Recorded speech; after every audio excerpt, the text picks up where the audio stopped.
오늘의 주요 뉴스입니다. 잦은 항생제 사용이 장내 유익균을 다치게 해 대사 질환을 키운다는 연구 결과가 나왔습니다. 대장 속 유익균이 항생제로 인해 개체수 감소뿐 아니라 돌연변이가 되면서 장 보호 기능을 잃는 것으로 확인됐습니다. 2월 하순에 들면서 산불 위험 지수가 높아지고 산불 발생 건수도 급증했습니다.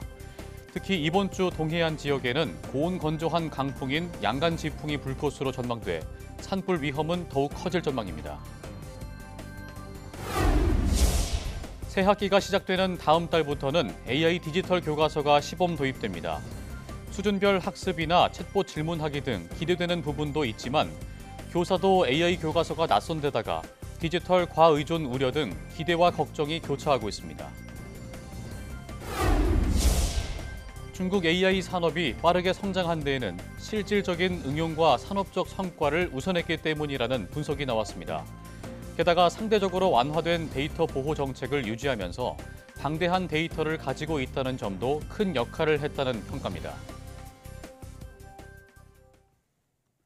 여러분 안녕하십니까? 사이언스 투데이 시작합니다. 세균 감염으로 인한 질병에 걸리면 항생제를 처방해 치료하는데 국내에서는 감기에도 항생제가 처방되는 등 여전히 항생제 오남용이 문제가 되고 있습니다. 국내 연구진이 잦은 항생제 사용은 항생제 내성뿐 아니라 장 속의 유익균을 다치게 해 대사 질환을 키울 수 있다는 연구 결과를 내놨습니다. 임들솔 기자가 보도합니다. 세균의 증식과 성장을 억제하는 항생제. 복용하면 증상이 빠르게 완화되기 때문에 의사가 처방하지 않아도 환자가 먼저 요구하는 경우도 있을 정도입니다. 조사 결과 15세 미만 소아청소년에게는 성인보다 약 2배 많은 항생제가 사용된 것으로 나타났습니다. 또 중증 환자로 인한 항생제 사용이 많은 상급 종합병원보다 오히려 일반 병원이 항생제를 더 사용하고 있었습니다. 실제로 잦은 항생제 사용이 장내 세균에 부정적인 영향을 준다는 사실이 밝혀졌습니다. 대장에 사는 유익균 아커만시아는 비만과 당뇨 등 만성 질환을 완화하는 역할을 하는데 항생제를 만나면 유익균이 손상을 입어 제대로 된 기능을 하지 못하는 겁니다. 또 쥐실험을 통해 유익균이 투입된 쥐는 비만과 대사질환으로부터 보호받았지만 돌연변이 유익균이 투입된 쥐는 건강이 빠르게 나빠지는 걸 확인했습니다. 두 그룹을 나눠가지고 쥐를 한 그룹에는 정상균을 주입을 하고 또 한 그룹에는 돌연변이균을 주입을 해서 똑같이 대사질환을 유발하는 사료를 먹였을 때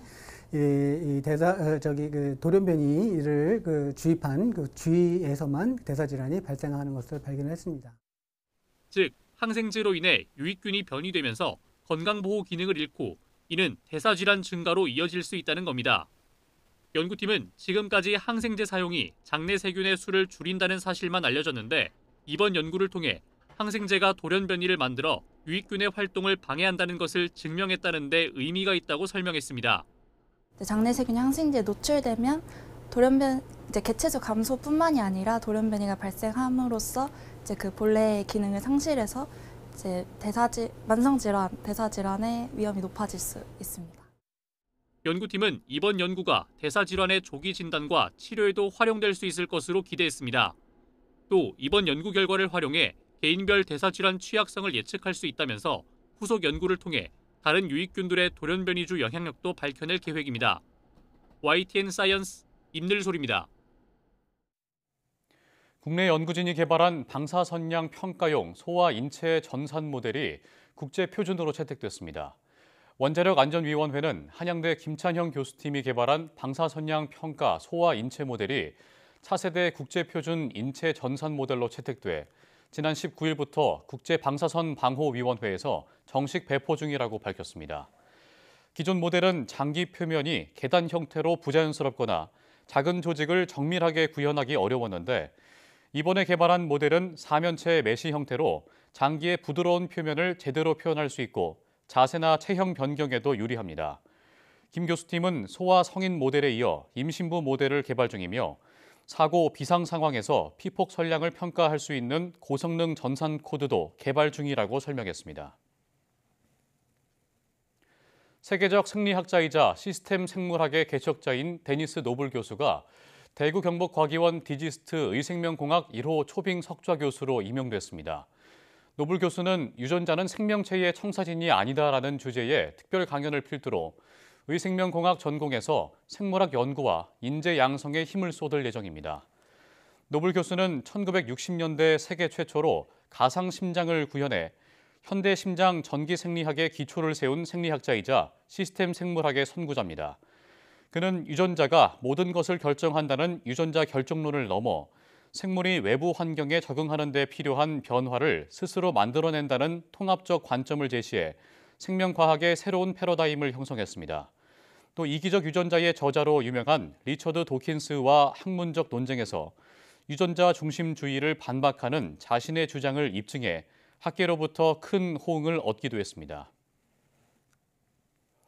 인공지능 AI가 새로운 기술 패권의 핵심으로 자리 잡으면서 미국과 중국의 경쟁도 격화하고 있습니다. 딥시크로 세계를 놀라게 한 중국은 미국과는 다른 전략으로 AI 패권을 노리고 있습니다. 권영희 기자가 보도합니다. 미국의 AI 경쟁력은 거대 자본을 바탕으로 한 최첨단 연구 개발과 기술 혁신에서 비롯됩니다. 기술적 우위를 바탕으로 AI 패권을 바라봅니다. 중국은 AI의 실용성과 산업 적용에 집중합니다. 기술 자체의 혁신보다 실질적인 응용과 산업적 성과를 우선합니다. 안면과 음성인식, 스마트시티, 금융 AI 같은 응용 서비스에서 이미 세계 최고 수준입니다. Now, as these AI models become applied in business use cases for law, for medicine, for education, the demand will still be off the charts in terms of the serving. So the demand will go up over time. AI 발전의 가장 중요한 요소는 데이터입니다. 중국은 세계 최대 인터넷 사용자 기반을 바탕으로 방대한 데이터를 갖고 있습니다. 상대적으로 완화된 데이터 보호 정책을 유지하면서 국가 차원의 데이터 통합을 추진합니다. 개인정보 보호와 AI 윤리를 강조하며 규제를 가하고 있는 미국과 완전히 다릅니다. 여기다 감시 시스템과 공장 자동화 등 AI 기반 사회 인프라도 큰 역할을 합니다. It does use a large amount of data. However, DeepSeek has the advantage of standing on the likes of ChatGPT because they have done the work for a number of years already. 이 때문에 미국 관점에서 딥시크와 챗GPT를 비교하는 식으로 두 나라 경쟁력을 판가름할 수는 없습니다. AI 경쟁력은 연구 개발뿐만 아니라 산업과 사회 전반에서의 활용성과 경제적 가치 창출 능력도 포함돼야 합니다. 중국은 특유의 정책 환경과 산업 생태계를 기반으로 한 경쟁력으로 AI 패권을 노립니다. YTN 권영입니다. 인구 고령화가 빠르게 진행되면서 국내 치매 발병률도 갈수록 늘고 있습니다.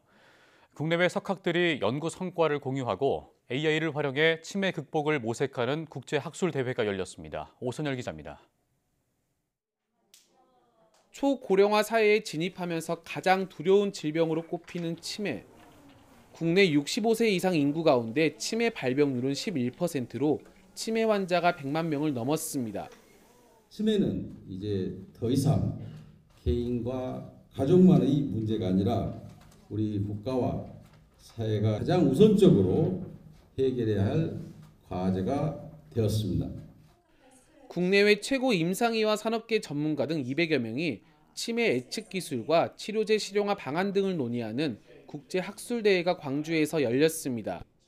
I'm very happy to be here since I will be hearing about the latest progress, latest scientific advancements in Alzheimer's disease space. Today we will be updated all about the latest progress in Alzheimer's disease diagnosis and also in treatment. 미국 바이오 클러스터 핵심 대학인 보스턴 대학교는 70년 넘게 지역민의 건강 상태를 추적 관찰한 연구 성과도 내놨습니다. 인종과 환경별로 다양한 자료 공유는 동서양 치매 연구에 큰 도움이 될 것으로 기대했습니다. 다인종 간의 가치 분석을 하고 데이터를 보고 연구하는 것은 굉장히 중요하다고 생각하고 앞으로 더 많이 발전시켜야 된다고 생각하고 있습니다. 아시아 최대 규모의 치매 코호트를 구축한 광주 실증연구단은 세계 최초로 노인성 뇌질환을 진단하는 AI 닥터 개발에 착수했습니다. 치매를 예측하는 성공률을 높이고 상용화를 위해 임상 시험 기간을 단축하는 게 목표입니다. 여전히 우리는 치매의 조기 예측 또 예방 기술 개발은 하는데 모든 힘을 쏟고 또 거기에 대한 소통과 기술 개발을 이루어 나갈 것을 논의하고 있습니다. AI 시대에 맞춰 새로운 첨단 의료 기술이 빠르게 개발되면서 치매를 극복하기 위한 인류의 노력이 속도를 내고 있습니다. YTN 오선열입니다. 당장 다음 주부터 시작되는 새 학기에는 AI 디지털 교과서 도입을 앞두고 기대와 걱정이 교차하고 있습니다. 서책형 교과서보다 많은 내용을 담고 있는 데다가 처음 사용해보는 것이라 선생님들도 새롭게 배워야 할 부분이 많습니다. 염혜원 기자가 교사 연수 현장에 다녀왔습니다. 선생님의 입장에서 AI 디지털 교과서의 가장 큰 장점은 아이들의 현재 상태를 즉시 한눈에 볼 수 있다는 점입니다. 이 학생이 공부를 열심히 안 하는 건지, 열심히 하는데 성적이 안 나오는 건지, 그래프로 분석해서 적절한 처방을 내릴 수 있습니다. 대답을 잘하는 친구들의 수준에 맞춰서 수업을 진도를 나가기 바빴는데요. 근데 스스로 학습할 수 있는 디지털 자료랑 기능들 덕분에 수업 중에 좀 여유가 생길 수 있을 것 같고요. 학생들은 태블릿 PC 하나로 교과서와 문제집까지 방대한 데이터를 사용할 수 있습니다. 또 탑재된 AI 챗봇에게 모르는 내용을 질문하고 답변을 얻을 수도 있습니다. 검정 교과서에 탑재된 AI는 인터넷상 정보가 아닌 교과서 내용을 기반으로 답변하게 됩니다. 특히 수학 같은 경우에는 방대한 자료를 필요로 하는데 그때 탭 하나만 들고 다니면서 다 해결할 수 있으니까 확실히 가방도 가벼워지고 그런 면에서 편리함이 있는 것 같고. 물론 AI 디지털 교과서가 선생님에게도 낯설다는 건 수업의 장벽이 될 수 있습니다. 교육부는 선도교사 만여 명을 양성하고 교원 15만여 명에 대한 연수를 실시하고 있습니다. 학생들은 사실 저는 걱정을 잘 안 하거든요. 학생들은 요즘 워낙 디지털 세대다 보니까 선생님들께서는 조금 그런 부분들이 미숙할 수도 있기 때문에 연수나 이런 거를 통해서 좀 많이 제공이 된다면 훨씬 잘 윤택하게 수업을 할 수 있다고 생각을 합니다. 다만 교원단체들은 모든 교사를 대상으로 교육을 요구하고 있어서 AI 디지털 교과서를 선택적으로 도입하기로 한 올 한 해 동안 더 많은 준비가 필요하다는 지적입니다. YTN 염혜원입니다. 다양한 생체 지표를 측정하거나 모니터링하는 웨어러블 기기가 많이 개발되고 있지만 배터리 없이는 구동되기 어려운데요. 국내 연구진이 배터리 없이 움직임만으로 전기와 빛을 동시에 만드는 특별한 센서를 개발했습니다. 영상으로 만나보시죠. 손가락을 구부렸다 폈다 움직입니다. 불이 꺼지자 움직이는 손가락에서 빛이 납니다. 또 센서를 물속에 넣어서 좌우로 잡아당겨도 빛이 나옵니다. 이 센서는 디지스트 연구진이 개발한 자가 발전 센서인데요. 움직임과 압력으로 전기와 빛을 동시에 생성합니다. 연구팀은 고무와 같은 재질의 빛을 내는 황화 아연, 구리 입자를 넣고 은 나노선 기반 단일 전극 구조를 설계해 높은 효율성을 구현했는데요. 개발된 장치는 5,000번 이상 반복해서 눌러도 성능이 떨어지지 않습니다. 이번 기술은 최대 60V 전압과 395 나노암페어 전류를 안정적으로 만들 수 있어서 실제 활용 가능한 수준의 완성도를 보였는데요. 연구팀은 이번 기술이 물속이나 어두운 환경에서도 안정적으로 작동해 재난 구조 등 긴급한 상황에서 큰 도움을 줄 수 있다고 설명했습니다. 또 웨어러블 안전장치, 스포츠 활동 모니터링 등 다양한 분야에 적용될 수 있을 것으로 기대했습니다.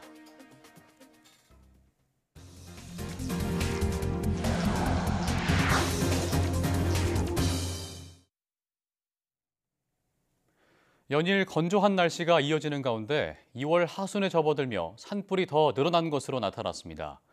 국립산림과학원은 2월 넷째 주, 즉 지난주의 산불 위험 지수가 첫째 주보다 27에서 51로 높아졌으며 산불 발생 건수도 한 건에서 20건으로 급증했다고 밝혔습니다. 또 25일부터 동해안 지역에는 고온 건조한 강풍인 양간 지풍이 불며 산불 위험이 더욱 커질 것으로 보인다고 덧붙였습니다. 양간 지풍은 양양과 간성 사이에서 부는 강한 바람으로 한반도 남쪽의 고기압, 북쪽의 저기압이 위치한 남고 북저형 기압 배치 일대 주로 발생하며 봄철 동해안 산불의 주요 원인으로 꼽힙니다. 산림과학원은 2월 마지막 주인 이번 주에는 산불 위험 지수가 더욱 높아지고 양간 지풍까지 더해질 가능성이 큰 만큼 산림 주변에서는 흡연이나 취사, 소각 등 불시 사용을 절대 하지 말아달라고 당부했습니다. 제주항공이 기내 배터리 화재를 예방 진압하기 위해 모든 항공기에 리튬 배터리 화재 진압 파우치를 도입했습니다. 이에 따라 앞으로 기내에서 배터리 발열, 팽창 현상이 나타나면 승무원이 내열 장갑을 착용한 뒤 배터리를 파우치에 넣어 항공기 뒤쪽 주방 공간인 갤리에 보관하게 됩니다. 파우치 외부는 1600도까지 견딜 수 있는 방염 소재인 실리카로 만들어졌고 내부는 질석으로 된 패드로 구성됐습니다. 파우치 안에서 화재가 발생하면 질석이 연기에 녹아 배터리를 덮고 산소를 차단해 진화하는 구조입니다. 제주항공은 이번에 도입된 파우치가 국제공인 시험 인증기관인 카트리 시험연구원 테스트를 통과했다고 설명했습니다. 2025학년도 정시 대학 입시가 마무리 단계에 접어들었습니다. 이번 대입은 의대 증원에다 무전공 선발 확대로 사상 최대 규모의 합격자 이동이 예상되는데요. 이로 인해 26학년도 대입은 지원 가능 대학을 결정하는 데 더 혼란스러울 거란 전망입니다. 이문석 기자입니다. 2025학년도 대학 입시는 굵직한 변수가 2개나 있었습니다.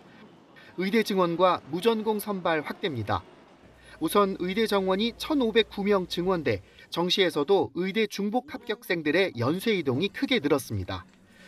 의대 증원이 상위권 입시에 영향을 줬다면 무전공 선발 확대는 모든 점수층을 흔들었습니다. 무전공 선발 전형 자료를 공개한 서울대 등 6개 대학 자료만 보더라도 미등록이 2,200여 명에 달했습니다. 해당 대학들의 무전공 선발 인원인 1,300여 명의 1.6배에 해당하는 수치입니다. 특히 고려대 무전공 선발 유형 1의 경우 모집 인원 36명의 20배가 넘는 733명이 추가 합격한 거로 나타났습니다. 자료를 공개하지 않은 다른 대학들도 사정이 비슷할 거로 추정됐습니다. 의대 증원과 무전공 선발이 촉발한 사상 최대 추가 합격은 기존에 예측했던 정시 합격선에 큰 변화를 일으켰을 거라는 분석입니다. 추가 합격 규모가 또 달라질 수가 있습니다. 합격선의 변화가 또 생길 수 있기 때문에 금년도 지원자들의 어떤 성향, 어떤 모의 지원의 형태 이런 부분들을 충분히 파악을 하고 있습니다. 입시 불확실성 요소는 또 있습니다. 의정 갈등 상황이 해소되지 않아 내년도 의대 정원 경우의 수가 동결, 증원, 감원 등 다양해졌기 때문입니다. 결국 더 복잡해진 의대 변수에 무전공 선발, 여기에 최대 규모 연쇄 이동에 따른 정시 합격선 변수까지 추가되면서 26학년도 수험생은 대입 전략을 짜기가 더욱 혼란스러워졌습니다. YTN 이문석입니다. 해를 넘은 의정 갈등 여파에 올해 전문의 자격시험 합격자가 지난해의 5분의 1 수준으로 쪼그라든 것으로 나타났습니다. 이달 치러진 제68차 전문의 자격 2차 시험에는 모두 522명이 응시해 509명이 최종 합격했으며 합격률은 97.5%였습니다. 지난해 전문의 2차 시험에서 2,727명이 합격한 것과 비교하면 올해 신규 배출된 전문의는 18.7%에 불과해 81.3%포인트 급감했습니다. 정부의 의대 증원 정책에 반발한 전공의가 수련을 중도에 멈춰 응시자가 급감한 탓입니다. 올해 전문의 최종 합격자는 지난해와 마찬가지로 내과가 87명으로 가장 많이 나왔고 심장혈관 흉부외과는 6명, 재활의학과 9명, 피부과 7명 등에서 한 자릿수 전문의가 배출됐습니다. 우리 사회가 부는 늘었지만 국민 삶의 질은 사실상 후퇴하고 있습니다. 코로나19 사태 이후 상승하던 한국인의 삶에 대한 만족도가 4년 만에 하락 전환했습니다. 통계청이 발표한 국민 삶의 질 2024 보고서를 오동건 기자가 보도합니다. 소비자 물가지수를 반영한 우리나라 1인당 국민 총소득은 지난 2023년 4,235만 원으로 한 해 전보다 90만 원 가까이 늘었습니다. 가구 순자산도 지난해 3억 9천만 원으로 한 해 전보다 300여만 원 늘었습니다. 하지만 삶의 질은 사실상 후퇴하고 있습니다. 지난 2023년 기준 국민들의 삶에 대한 만족도는 6.4점으로 한 해 전 6.5점보다 소폭 감소했습니다. 우선 가족관계 만족도가 지난해 소폭이지만 떨어졌고 개인 신뢰도와 기관 신뢰도도 2023년 기준 3년 연속 하락했습니다. 15세 이상의 하루 여가 시간도 4.1시간으로 3년 연속 줄었습니다. 1인당 국내 여행 일수도 8.95일로 한 해 전보다 소폭 늘었지만 코로나 이전인 10.01일에는 한참 못 미칩니다. 기대 수명은 늘고 있지만 보건 영역의 개선은 더딥니다. 기대 수명에서 질병이나 장애 기간을 제외한 건강 수명의 경우 2021년 기준 72.5세로 코로나19 시기를 거치면서 정체돼 있습니다. 특히 선진국 최고 수준인 인구 10만 명당 자살률이 2023년 기준 27.3명으로 2년 전보다 2.1명 증가했습니다. 비만율 역시 최근 다시 37.2%로 악화하면서 2019년 33.8%에 비해 여전히 높습니다. YTN 오동건입니다. 50년 뒤면 나라 빚이 현재의 6배에 가까운 7천조 원을 돌파할 것이란 국회 보고서가 나왔습니다. 국회 예산정책처가 발간한 2025에서 2072년 장기재정 전망 보고서는 현재의 법령과 제도 유지를 전제로 올해 2.2%인 실질 GDP 성장률이 2072년에는 0.3% 수준으로 떨어질 것으로 전망했습니다.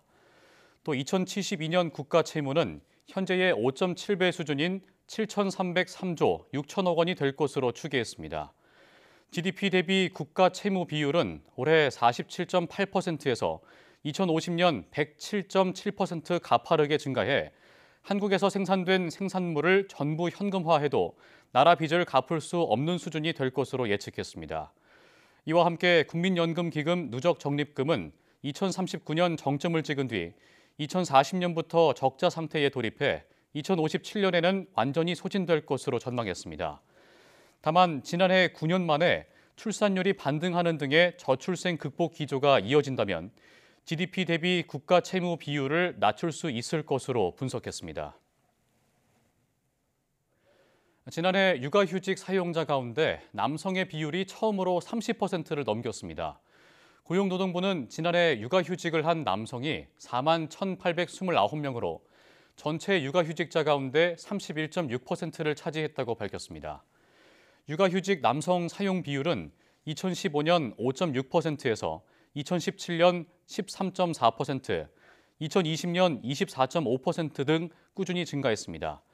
고용노동부는 지난해부터 생후 18개월 이내 자녀를 둔 부모가 모두 육아휴직을 6개월 사용하면 월 최대 450만 원까지 육아휴직 급여를 받을 수 있게 한 부모와 함께 육아휴직제가 확대된 영향이 큰 것으로 분석했습니다. 지난해 육아휴직 평균 사용 기간은 8.8개월로 여성은 평균 9.4개월, 남성은 평균 7.6개월로 나타났습니다. 중소기업 최고 경영자 10명 가운데 9명은 미국 트럼프 2기 행정부 출범에 대한 대응 전략을 세우지 못한 것으로 나타났습니다. 중소기업중앙회가 지난 10일부터 21일까지 수출 중소기업 500곳을 조사한 결과 응답자의 90%가 트럼프 2기 행정부 정책에 특별한 대응 전략이 없다고 답했습니다.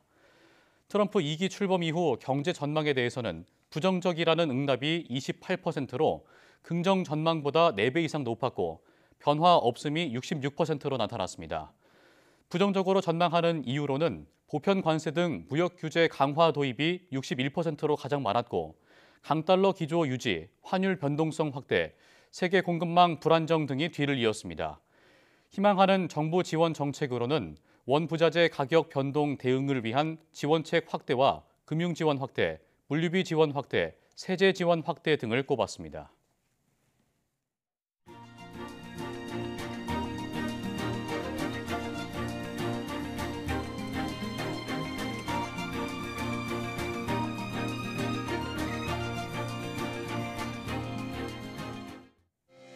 우크라이나 러시아 전쟁이 시작된 지 3년이 지났습니다.